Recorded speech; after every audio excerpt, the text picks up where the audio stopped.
only the second time airmen have deployed to Bulgaria. These refuelers kept bombers and fighters flying over Operation Iraqi Freedom. Now they're part of the humanitarian bridge into Iraq and Afghanistan. While the planes were in the air, the expeditionary group had another mission: build a strong relationship with their Bulgarian hosts. But tensions were high. Iraq threatened war on Bulgaria just for letting the Americans land here. They were greeted with suspicion and protests and have become celebrities and household names. That's next on Air Force Primetime. From the Air Force News Agency at Ramstein Air Base, Germany, this is Air Force Primetime with Staff Sergeants John Somheil and Michelle Cruz. In a few weeks, this area will be overrun with tourists. But for now, this airport on the east coast of Bulgaria is playing host to American aircraft. Welcome to Air Force Primetime. I'm Staff Sergeant Michelle Cruz. Operation Iraqi Freedom has seen a substantial reshuffling of forces, and with strategic real estate in demand, the United States looked with interest at Bulgaria as a staging point for refueling missions. A dozen KC-10s from McGuire Air Force Base have flown in and out of Burgas International Airport on some 220 missions, offloading close to 6.5 million pounds of fuel in support of OIF. They're airborne gas-and-go stations for an array of different aircraft, ranging from Air Force fighters and bombers to Navy EA-6Bs and British Tornadoes. We'd go up and fly anywhere between 8 and 10 hours on the sorties, and we'd turn right back around and do it anywhere from a day to a day and a half later after we had some rest. It's been steady activity over the past couple of months. Now the ops tempo has slowed, and refueling is in support of a new effort.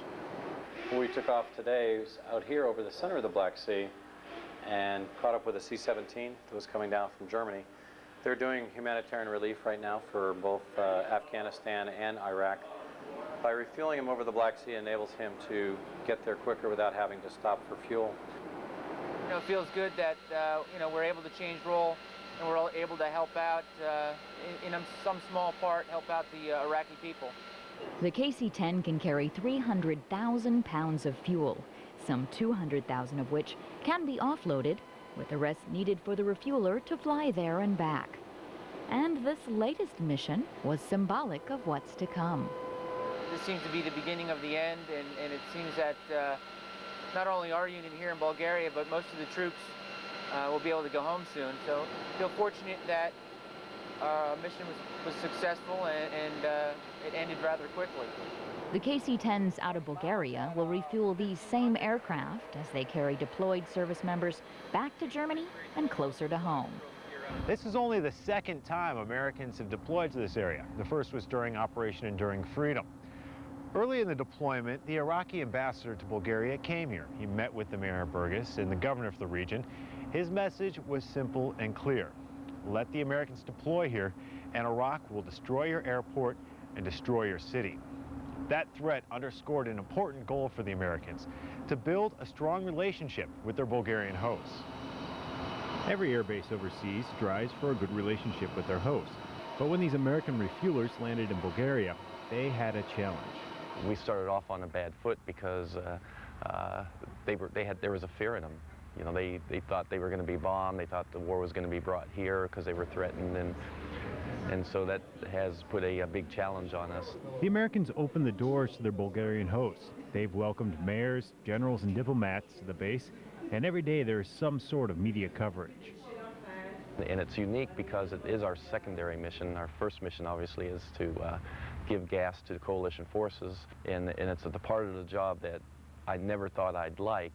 But in Bulgaria, it makes it so easy because they're so warm-hearted that you can just be yourself, and you don't have to be a politician. You can just be yourself, and that part made it so much easier. Tech Sergeant Dominic Cook doesn't consider his work politics either. He patrols the local neighborhoods around the perimeter with a Bulgarian police officer and a translator, and has watched the community around him change over the weeks. A lot of the older ones are still a little, not so trusting of us. And once the local people see us, the American forces and then the Bulgarian forces together, it's kind of sends a pretty good vibe for them. We had to build a lot of bridges before we could press on. We went from everybody looking at everybody trying to figure out what they were about to we had the Bulgarians military out here helping us build Tent City. They've gone from what are the Americans doing here and against war to now the front pages is about how we're helping out the community. It's a relationship America will certainly build on. Earlier this year, NATO invited Bulgaria into its ranks, meaning our militaries will certainly work together more in the future, making this a relationship our nations will continue to build upon. With all the media attention, the Americans have become front-page news in Bulgaria. One man in particular has stepped into the limelight. He volunteered to serve his country and knew he had a skill that would enable him to play his part well. He's done it so well, in fact, that he's in demand most everywhere he goes. Tech Sergeant Zaven Sava is a C-141 flight engineer in the Air Force Reserve. He's done this job for 20 years. Only in Bulgaria, he's been called up to serve his country in a whole new capacity. Sava was born in Bulgaria, and even though his family left the country when he was 7, he is fluent in the native language. Много се радвам да съм в България и да мога да помогна на който има нужда от мене. And what did you just say?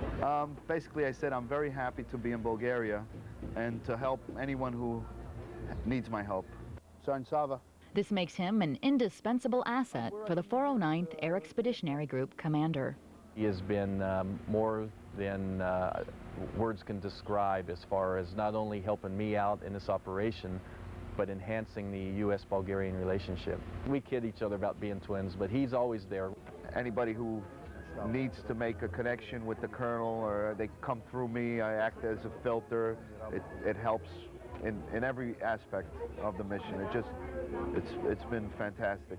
And this new hat as translator and cultural advisor to the 409th AEG commander means he's pretty much a familiar face wherever he goes in Bulgaria. We went into shops. People say, Jim Sava, come on in, because they all know him. He's on the front page, and he's really been like our ambassador. There's nobody in this country who doesn't know who Jim Sava is, and he's like a national hero right now to these people just because he's here in the job he's doing. It's very obvious that I've become somewhat of a celebrity, not by my own desire, but just the situation has put me in. Sava volunteered his services to help in the war on terrorism. And since landing in Bulgaria, Sava has managed to do something every day to help bridge gaps between the U.S. and Bulgarian cultures. I look at it two ways. One way is I'm constantly working, constantly on duty. The other way is I'm just on this big, long vacation. If you really like what you're doing, it's not considered work, so that's my position right now. Zdraste! Sava is one man serving both of his countries. A U.S. Air Force member walking proudly on the land of his birth, realizing that he is an ambassador of sorts, sharing messages of the people from both of his lands. Hope that there are future situations where I can help again. You know, I would love nothing more than to come back here again, you know, as some type of ambassador of goodwill. And that's it for Air Force Prime Time. From Burgas, Bulgaria, I'm Staff Sergeant Michelle Cruz. Thanks for watching.